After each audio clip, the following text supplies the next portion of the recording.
seems like repeatedly consumers are complaining about prices, especially the price of food and energy. Now, we know food and gasoline prices have been rising. Interestingly, they're not complaining as much about inflation.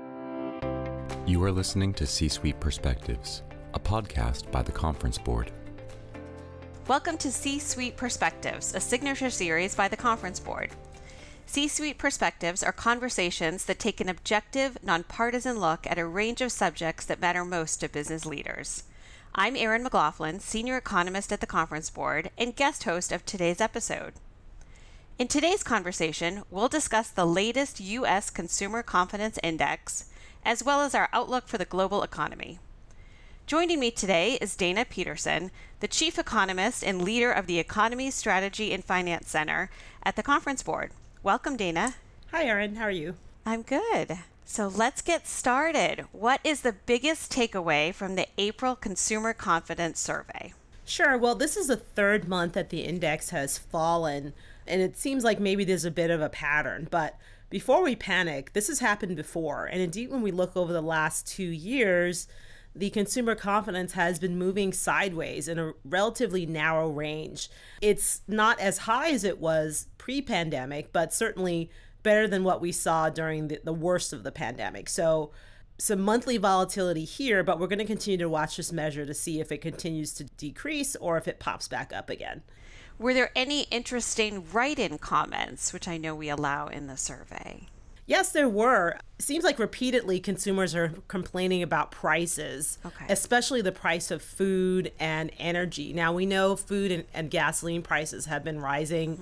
Gasoline, some of that's, having to do with supply shortages, and with food, a lot of that has to do with the bird flu that's impacting prices. Interestingly, they're not complaining as much about inflation, which is the rate at which prices rise, but they're still upset about the fact that eggs, cost $7-8 or whatever they cost, and that's more than what it used to be. And then I would also note that there's also growing concern about the broader political situation in the U.S., and then there's also concerns about geopolitics. Those things were also important, but kind of a distant second and third to concerns about prices for food and gasoline. Okay. So we know prices, obviously, as you said, the rate of increase has not been as much in these current months, but the rate of overall increase in the last couple of years has been pretty significant. Tell me a little bit more about the bird flu that you just referenced. That's having an impact on food? Absolutely. So the bird flu it's not only infecting chickens and turkeys, but it's also showing up in beef products. Well, the animals that produce these products. And so it's raising the costs of proteins, and that is a big chunk of what many consumers purchase in terms of food. And so the massive culling of these animals is causing shortages for dairy and also for protein products. Okay, wow. Now, in our reading, have we seen any differentiation by age or income? Well, it's interesting. Month to month, we do have a lot of differentiation. So in April, folks across all age groups were less optimistic about the outlook. But in general, when we look at the longer term trend, people under 35 seem to express greater confidence than people over 35. Oh, interesting. But that's just persistent. It's like, I guess life is good, and then you hit 35, you realize you're a grown up. Oh, right? That explains it. But we also pay attention to income. So in April, households with incomes below $25,000 and also incomes above $75,000 reported the largest deteriorations in confidence. But these are very volatile measures, so we like to smooth them out over a 6-month basis. And certainly over a 6-month basis, consumers earning less than $50,000, their confidence has been pretty stable. But we've seen confidence ebb for people who are earning more than that. So there could be some wealth effects coming in where, folks are seeing higher interest rates, and it's impacting their ability to buy big ticket items. And also there's a lot of volatility in the stock market, even though in general it continues to rise, but if you closely watch the stock Right. market and that's a big part of your portfolio, you definitely have some concerns there. And of course, the older you are, the more you might be watching that given a closer retirement age. So Absolutely. that makes sense. Okay. So I know with regards to recession, we have changed some of our forecasts within the last few months. What are consumers thinking about recession? Sure. So we have one indirect measure of consumer expectations about recession, and then we have a direct measure. So the expectations gauge, which is one of the two components of the overall consumer confidence index, fell for second month and remained below 80. And usually that 80 threshold signals that there's a recession at some point, over the next, 6 months or so. And really this measure's just been flirting with that 80 line. Sometimes it's above, sometimes it's under it for about a year. But when we ask consumers, do you think a recession is on the horizon at some point over the next 12 months, that measure has continued to tick downward. Now, we did have a slight uptick in April, but the level is still well below the peak that we saw last year when consumers were very concerned that a recession was coming. So I think looking at the expectations gauge, there are concerns about the outlook, but do consumers think a recession is going to be in the cards? It seems like they don't believe that, even though there could be some weakness ahead. Right. And I think we've discussed attributing that to, the stable, low unemployment rate, and that many consumers, have gotten raises in the last couple of years, and even though they may be relying a little bit more on consumer debt, they don't necessarily forecast, being laid off or having that kind of impact. Would that be correct? Yes. While our present situation has remained very, very elevated, that's a function of the fact that most consumers who want to work are working, and fear of being laid off has been abated over much of the last year and a half because businesses were reluctant to let people go. And that's due to a variety of things, especially retirements and labor shortages. So they're trying to hold on to their people. But on the other hand, expectations has been weak. And I think that's, a function of within that is income as well as the labor market. There's a little bit of consternation about that. But again, it leads back to inflation. It's like, okay, I'm bringing home more money, but is it being eroded by the fact that, eggs are $8 and I'm used to them being $5, Right. Buying power. Exactly. Okay. And what kind of differences are we seeing with regards to buying plans and buying power regarding durable goods versus services? Sure. So there are three different stories going on. Well, two. Okay. Two different stories. There's the goods story, and then there's the services story. For goods, for big ticket items like homes and cars and refrigerators, anything that needs to be financed, consumers are continuing to say that they're not interested. And their buying plans, when we look at these plans over a 6-month basis, continue to erode for houses, automobiles, and big ticket items.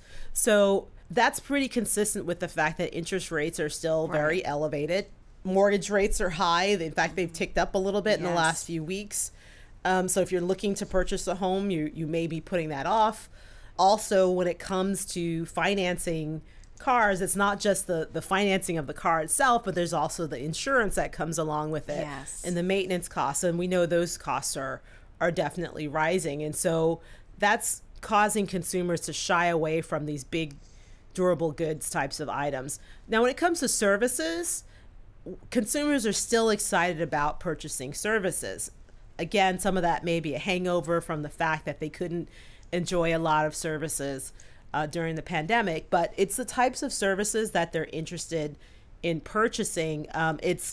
We asked, in terms of what kind of spending in general you would cut back on to save money, and that's a special question in this April survey. They said they're going to cut back on restaurants, clothing, and entertainment away from the home, and also vacations, which is fascinating because in the March survey, we asked a surveys only question, and they said, well, we still want to buy go on vacation. We still want to go on vacation, yeah. But certainly they did say, we do want to cut back on restaurants and entertainment outside of the home. Meanwhile, fewer consumers plan to reduce spending on non-discretionary purchases like childcare, education, and healthcare. They're saying we need these things, and if we're going to spend $1 on services, it's going to be those items. Yes. Well, that makes sense. I'm always interested in the vacation questions, too. I wonder about the seasonality of winter versus it getting warmer as well. We're going to take a short break and be right back with more of my conversation with Dana Peterson. What does the future of work mean for your employees? How will your company navigate ESG? Will there be a global recession? At the Conference Board, our experts translate the latest research and economic analysis into insights and real-time problem solving for your organization. Membership at the Conference Board provides your team with an assortment of knowledge from economics, marketing and communications, ESG, public policy, and human capital. As a member, you'll have access to our center experts, member-exclusive events, data and benchmarking tools, and peer sharing that will help you understand the present and shape the future. Consider becoming a Conference Board member today by visiting www.conference-board.org. Welcome back to C-Suite Perspectives. I'm your host, Erin McLaughlin, Senior Economist at the Conference Board. I'm joined by Dana Peterson, the Chief Economist and leader of the Economy, Strategy, and Finance Center at the Conference Board. So Dana, turning our conversation to a broader outlook, how are we looking regarding the global economy this year? Sure. So overall, the global economy is expected to grow by about 3% this year, which is slightly slower than 3% last year, but that's really not bad. That's actually a pretty decent growth rate for the global economy. But within that, there's a lot of diversity in terms of how different economies are going to fare.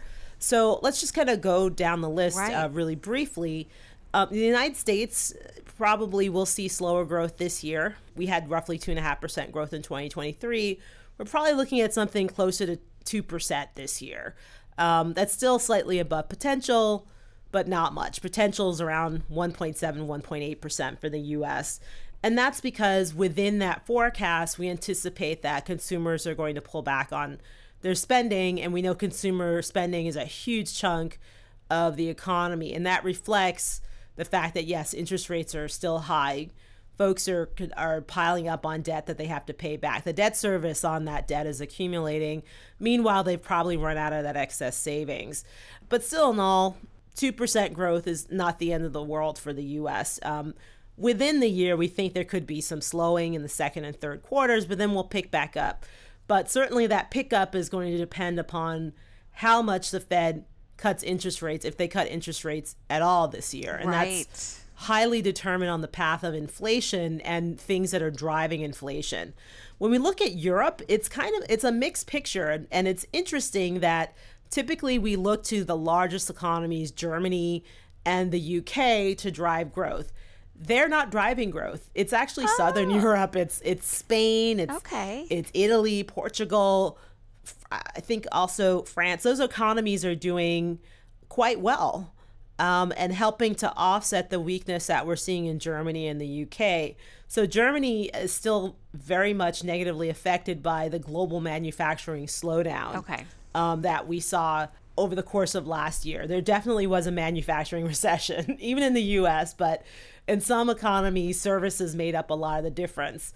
Whereas in Germany, a lot of they're very dependent upon factory output, and also they are very closely tied in trade to China. And we know China has had some mixed data. But really, for the euro area, some economies did go into recession last year, and we think that we're going to see a mild comeback, at least growth that's somewhat over zero, between 0.5 and 1 percentage point this year and next year. That's not fantastic, but we're not really anticipating a big collapse in Europe. Now let's move over to Asia. So we have Japan. So Japan did go, well, they just skirted recession. They had a recession print at the end of 2022, and then it was revised away. But still in all, we think the worst is behind For Japan, certainly they are struggling in terms of a very weak currency, and that can influence inflation and will impact what the central bank does. But we do think Japan is going to pick up and see stronger growth this year relative to, just under 1% last year. And now looking at China. So our forecast did anticipate that we were going to see slowing in Chinese growth from 5.2% last year to 4.6% this year. Originally, we had 4.1% for this year, but then we raised the forecast when the government came out and said, well, we're targeting around 5%. Okay. And so we assumed, well, there's probably going to be more stimulus coming. And then we had the first quarter reading for Chinese GDP growth, and it was really outsized. It was really great. And some of that does reflect further supports from the government, especially since China is still being negatively impacted by the housing crisis. Right. Consumers aren't that very interested in spending because they lost a lot of wealth and they're engaging in precautionary savings. And also, global demand had been weak for some of China's trading partners. But certainly we see the government coming in and propping up areas that can help stimulate growth. So with all of that, we are going to, of course, update our forecasts in early May, but we're seeing, relative to this data that we put out in the middle of April, we have seen some changes. Certainly for the U.S., we saw somewhat slightly slower growth in the first quarter, and China was slightly higher. So those things are kind of offsetting, and we're probably still going to see growth around 3% this year, and around 3% also next year. How does our geopolitical situation, that sort of is a bit unstable regarding China, Russia, and others, how are we seeing that impact the different economies globally right now? Sure. So the ongoing conflict between Israel and Hamas, and also the increasing tensions between Israel and Iran, certainly has caused a lot of fluctuations in commodity prices, especially gold and also oil. Okay. Even though neither one of those economies produce oil, but the thing is that the conflict itself and the strains among these economies spills out into the broader region, because you have certain countries that are lining up in league with others, and you also have these kind of outside actors that are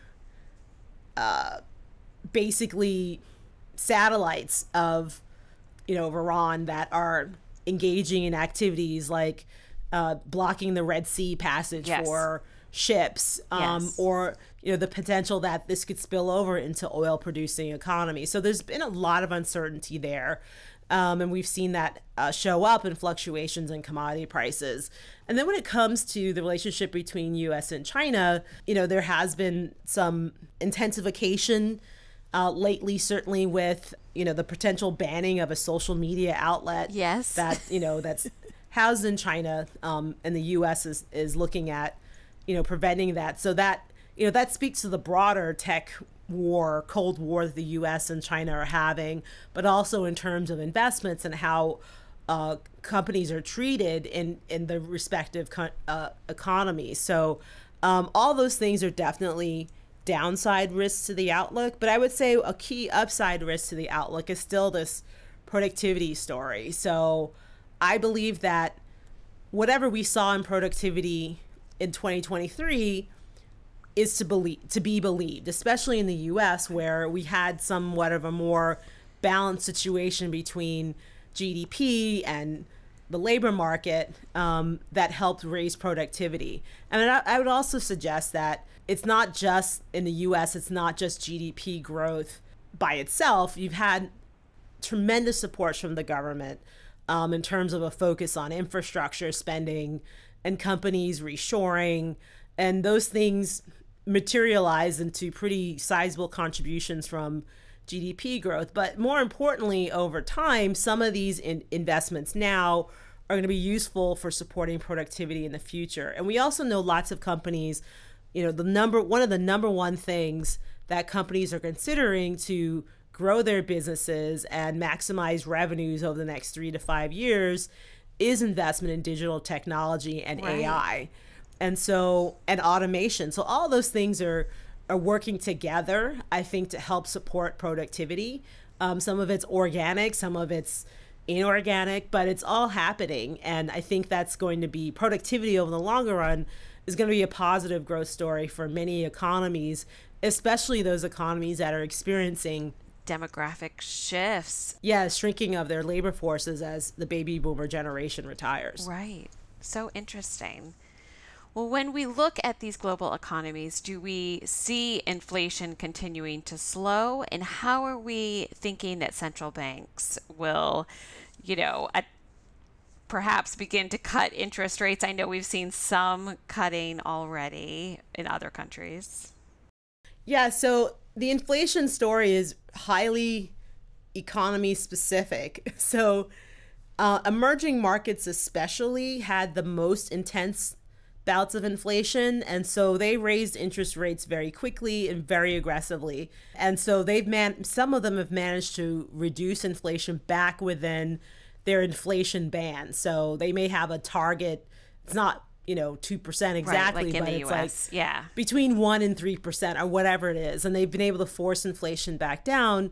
And some of those economies also have experienced very weak growth or recession. So they have at least 2 reasons to go ahead and start cutting interest rates. And we've seen interest rate cuts in a number of economies. Among advanced economies, it's also a mixed story. Especially in Europe, you have some economies with very little inflation and then some economies that still have very elevated inflation. And it averages out to inflation that's higher than central banks may want.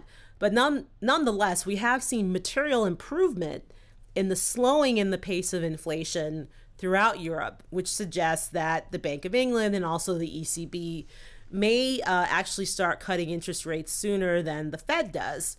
It's not that they're in any race or competition. They're not. It's just the dynamics of their individual economies. In the U.S., we saw tremendous slowing in inflation last year, but then in recent readings, we've kind of stalled out. Right. And indeed, the headline inflation went in the wrong direction. It ticked up.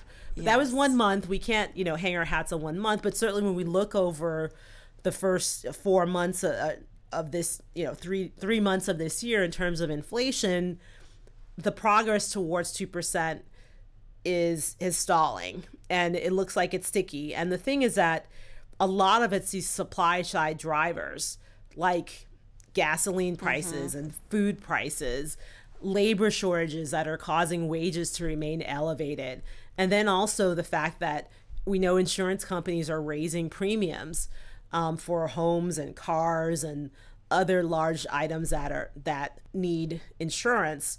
And then there's the housing component. We were doing really well with the shelter costs coming off, and then we had a bad month. So we need to see if that persists. But with all of that, it really raises questions around what the Fed's going to do. So there is a Fed meeting this week, and we'll find out what the central bankers are thinking about inflation and prospects for interest rate cuts in the U.S. Well, it's very interesting. We're clearly at a very interesting point during our survey, and also what's happening in the global and domestic economy as well. So do we forecast, obviously, if lower interest rates do occur in the U.S. and they continue to occur globally, that we will actually see the economies pick up? Yes, we do forecast that in general, that in the second half or late in the second half of this year, we'll see stronger growth, hopefully across the board, and that we'll see, economic activity pick up a little bit for next year. But again, it really depends upon the economy. So we have the U.S. slowing further next year, actually below potential, but we have the euro area picking up. And for China, we'll have to see where the forecasts go. We have slowing for China growth next year, but China is still going to be a major positive driver of positive contributor to the global GDP growth rate. Excellent. And also India. Oh, yes. Well, this has been very interesting. Thank you so much for joining us today, Dana. Absolutely. You have been listening to C-Suite Perspectives, a podcast by the Conference Board.